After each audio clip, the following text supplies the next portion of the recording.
Good morning, students. Today we will discuss a new topic, that is literary terms or literary items. First of all, we need to know what is literary terms. Literary terms is a narrative technique. What is narrative technique? Narrative technique used to add the beauty of texture. क्या करते हैं ये narrative technique? जो text हमारा होता है उसकी beauty को, उसका जो टेक्स्ट होता है उसको ब्यूटी प्रदान करते हैं. तो first of all we start, that is a two type of narrative technique, one use in narrative and second poem. Today we will discuss the narrative technique that is used in poem and it is called poetic device. तो आपको ये चीज समझने की जरूरत है कि आज हम जो नया टॉपिक करने जा रहे हैं that is literary terms और literary items. क्या होता है literary terms और literary items? जैसे कि आपने हिंदी में पढ़ा होगा, कोई भी आप टेक्स्ट पढ़ते हो उसके अंदर आपने पढ़ा होगा अलंकार के बारे में, इंग्लिश में हम फिगर ऑफ स्पीच कहते हैं. उसी प्रकार इंग्लिश के अंदर भी ये चीजें यूज होती हैं और उसी को हम नैरेटिव टेक्निक कहते हैं. जो दो पार्ट में डिवाइड होती हैं, एक तो नैरेटिव यानी कि प्रोज सेक्शन हमारा होता है उसके अंदर, और दूसरा होता है पोएम के अंदर. तो आज हम जो करने जा रहे हैं वो पोएम के अंदर जो नैरेटिव टेक्निक यूज होती है उसको हम करेंगे और उसको बोलते क्या है, पोएटिक डिवाइस. पोएटिक डिवाइस क्या है? जो नैरेटिव टेक्निक हम पोएम के अंदर यूज करते हैं उनको बोलते हैं पोएटिक डिवाइस. तो सबसे पहले हम देखते हैं हमारा पहला पोएटिक डिवाइस हम यूज करेंगे.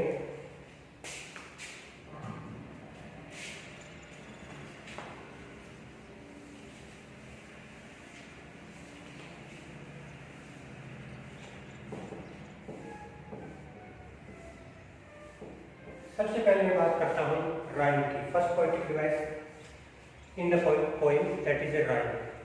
What is rhyme? आप सबने सुना होगा राइम के बारे में, आपने राइम पढ़ी भी होगी. That is A short part of poem. Definition क्या है राइम की? राइम क्या है? एक similar matching word sound that is used in the end.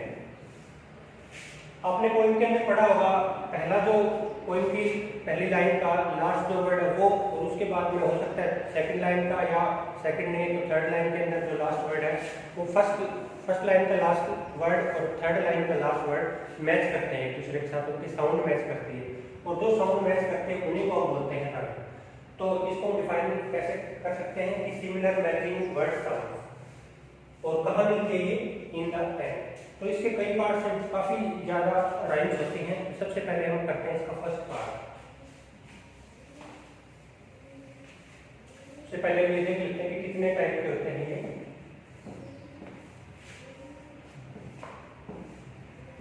And rhyme, पहला पार्ट है इसका एंड राइम. सेकंड है इंटरनल राइम. थर्ड है आई राइम. और जो फोर्थ है that is in exact rhyme. आज हम डिस्कस करेंगे एंड राइम के बारे में. जैसे आप जान चुके हो कि राइम किसे कहते हैं? Similar matching sound of word is called rhyme. तो एंड राइम क्या होती है? जैसे कि नेम सजेस्ट करता है कि जो राइम एंड के अंदर यूज होती है उसको हम एंड राइम कह सकते हैं. इसका एक बार एग्जांपल लेते हैं. मैं टेक्स्ट क्या लिखता हूं? I am an orphan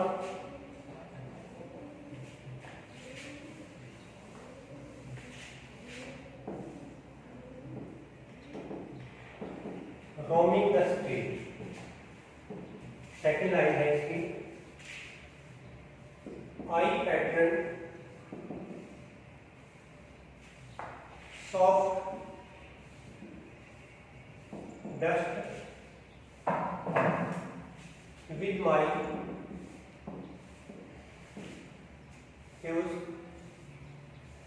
feet। आगे चलते हैं।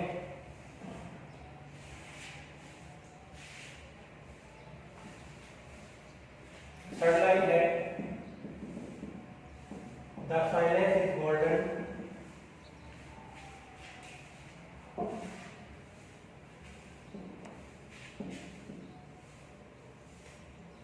The freedom is sweet. आपकी क्लास की poem Amanda, you have recently read it. Amanda poem से ये एक्सट्रैक्ट लिया गया है। उसके अंदर फर्स्ट लाइन हम पढ़ते हैं, आई am an orphan roaming the street, I pattern soft dust with my feet, the silence is golden, the freedom is sweet. हम बात कर रहे हैं किसका? And rhyme. जैसे कि नेम सजेस्ट है कि ये राइम कहाँ मिलेगी आपको? लाइन के सबसे एंड के अंदर मिलेगी। और राइम क्या होती है आप पहले पढ़ चुके हो। राइम क्या है? Matching sound of words. तो इस लाइन के अंदर सबसे लास्ट जो वर्ड है वो क्या है? That is A street. Second line का सबसे लास्ट वर्ड है दैट इज ए फीट। और थर्ड लाइन का सबसे लास्ट वर्ड है दैट इज ए स्वीट। तो हमारे पास ये तीन वर्ड निकल गए सामने, स्ट्रीट, फीट एंड स्वीट। आपको ये चीज चेक करनी है कि ये तीनों वर्ड है उनकी जो साउंड है वो एक दूसरे से मैच करती है, या वर्ड सारे तीनों के तीनों डिफरेंट है लेकिन उनकी साउंड मैच होनी चाहिए, that is A and rhyme. तो हम कह सकते हैं कि तीनों की जो साउंड है वो मैच करती है। तो हम पढ़ चुके हैं किसको? And rhyme. एक बार फिर से एंड राइम क्या होती है? That is found in the end of the line and similar words match करेंगे इसके अंदर। सेकंड राइम हम पढ़ेंगे that is an internal rhyme.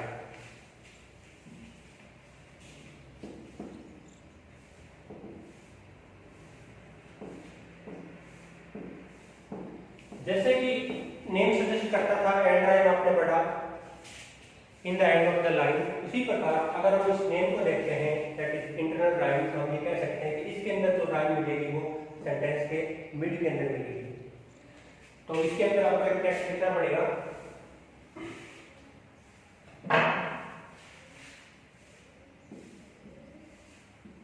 nor dim nor red like gold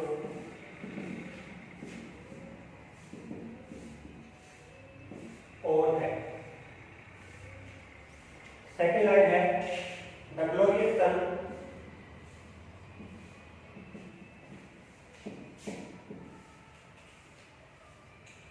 upset, then all red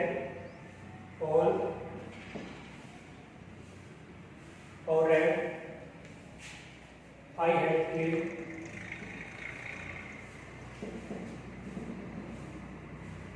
the bird। और last line है इसकी that got the fog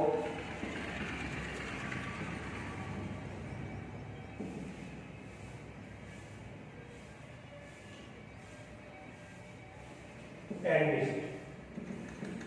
हम बात कर रहे हैं यहाँ इंटरनल राइम की। इंटरनल राइम आपको बताया था कि जो भी लाइन है उसके मिडिल के अंदर होगा, लेकिन इसके अंदर खास बात यह है इसके अंदर यहाँ 4 लाइनें मैंने लिखी हैं पोएम की, किसी का एक्सट्रैक्ट है किसी पोएम का। इसके अंदर ये क्या ढूंढना आपको? फर्स्ट जो लाइन है ये लाइन फर्स्ट और इसकी जो थर्ड लाइन है उसके अंदर मिलेगा आपको। यहाँ सेकंड लाइन और थर्ड लाइन के अंदर, सेकंड और फोर्थ के अंदर इंटरनल राइम नहीं मिलेगा। कहाँ ढूंढना पड़ेगा? फर्स्ट लाइन के अंदर और थर्ड लाइन के अंदर। तो ऐसे दो वर्ड आपको इसमें ढूंढने हैं जो एक दूसरे के साथ जिनकी साउंड मैच करनी है। तो फर्स्ट वर्ड हमारा हम ले लेते हैं, जैसे कि नेम सजेस्ट करता है कि इंटरनल है, मिडिल के अंदर होगा, तो पहला हमने ले लिया रेड। अब रेड के जैसी साउंड इनमें से कौन सी वर्ड की आपको लग रही है? तो रेड की साउंड सबसे लास्ट। एक तो वर्ड बीच में ले लेंगे हम रेड और एक उसी के साथ साउंड मैच करेंगे रेड की हेड के साथ, सबसे लास्ट होगा। उसी प्रकार थर्ड लाइन के अंदर आते हैं, एक तो और रेड और एक वर्ड। इसके अंदर ये जो है रेड और वर्ड यहाँ साउंड मैच करते हैं कि, तो that is called an internal rhyme. अब हम बात करते हैं थर्ड पार्ट की।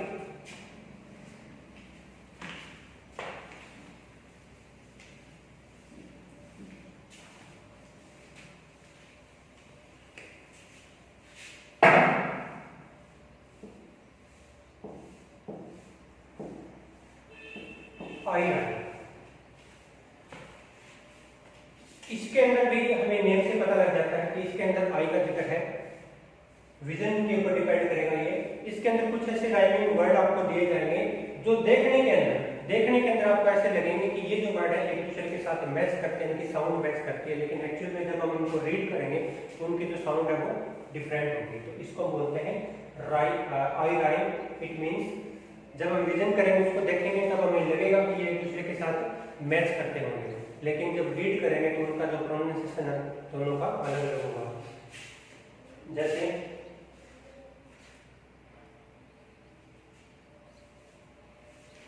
मैं पूरी लाइन लिखता, एक लाइन है उसके पीछे एक वर्ड आ गया, उसके बाद दूसरी लाइन है उसके पीछे ये सेकंड वर्ड, तीसरी लाइन में ये, और चौथी लाइन के अंदर ये। किसी भी लाइन के सबसे लास्ट वाला वर्ड हम लेते हैं, स्पेलिंग के अकॉर्डिंग सेकंड नंबर के ऊपर वावल ओ, यहाँ भी सेकंड लेटर जो है वो ओ वावल, उसके बाद आर, टी और एच। हमें ये लग रहा है कि दोनों के दोनों वर्ड बोलने के अंदर भी सेम होंगे, लेकिन दैट इज डिफरेंट। इसको हम बोलेंगे फॉर और ये है वन, तो ये अलग है। देखने के अंदर आई राइम का मीनिंग ये कि देखने में आपको राइम लगेगी, एक्चुअल में क्या राइम नहीं होगी। फॉर वर्क, और उसके बाद इसको हम बोलेंगे कम और इसको हम बोलेंगे ओ। तो इन दोनों की जो प्रोनाउंसिएशन है वो दोनों के दोनों बिल्कुल अलग है, तो that is called I rhyme. उसके बाद हम करते हैं लास्ट,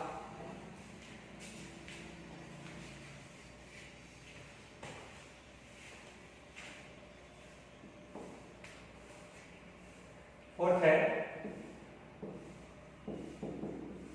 इन एग्जैक्ट राइम। ये भी नेम सजेस्ट करता है जो एग्जैक्ट ना हो, जो सही ना हो, उसको हम बोलते हैं इन एग्जैक्ट राइम। तो इसके अंदर ऐसे वर्ड डाले जाएंगे जो अकॉर्डिंग टू डिक्शनरी वर्ड सही नहीं होंगे, उनको उनकी स्पेलिंग को थोड़ा चेंज कर दिया जाएगा। और क्यों चेंज कर दिया जाएगा? पहला जो वर्ड है उसके साथ साउंड मैच करवाने के लिए जो नीचे वर्ड लिखा जाएगा उसकी स्पेलिंग चेंज कर दी जाएगी, that is not found in your dictionary. उसको बोलते हैं जो इनएग्जैक्ट वर्ड है वहां यूज किया जाएगा। जैसे हम देखते हैं,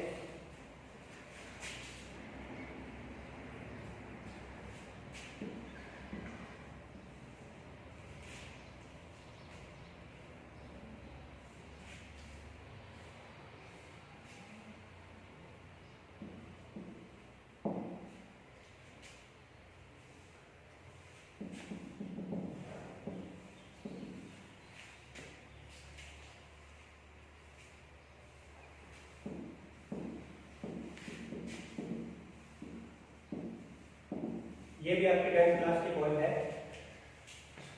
द टेल ऑफ कस्टर्ड, उसी का एक्सट्रैक्ट लिया गया है यहाँ।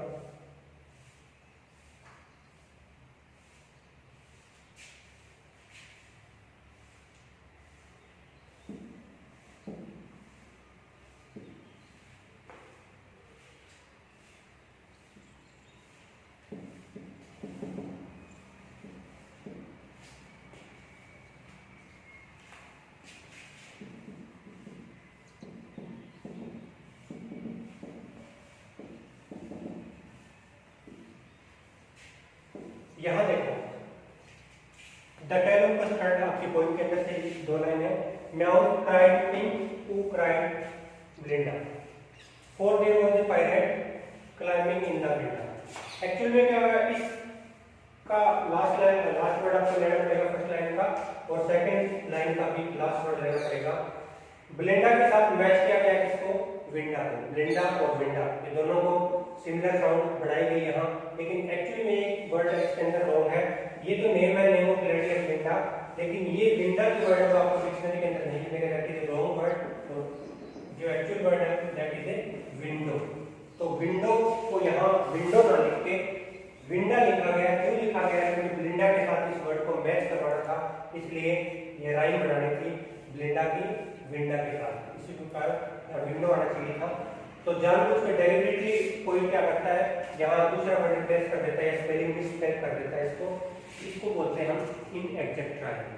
तो ये चार पार्ट आपने पढ़े राइम के, एक बार फिर से हम पढ़ते हैं। हम आज कर रहे हैं लिटरेरी टर्म्स। और लिटरेरी टर्म्स के अंदर हमने जो पोइट्री सेक्शन को चुना है, जो डिवाइस यहाँ यूज होते हैं उनको हम बोलते हैं पोइटिक डिवाइस। पोइटिक डिवाइस में हमने आज पढ़ा राइम के बारे में। तो राइम क्या है? राइम है similar matching sound of words in the end.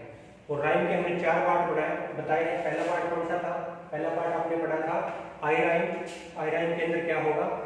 I rhyme के अंदर ये होगा कि इन द एंड आपको 2 वर्ड मिलेंगे और इनकी जो साउंड है वो मैच करती हुई मिलेगी। सेकंड आपने पढ़ा था इंटरनल राइम। इंटरनल राइम में आपने क्या पढ़ा?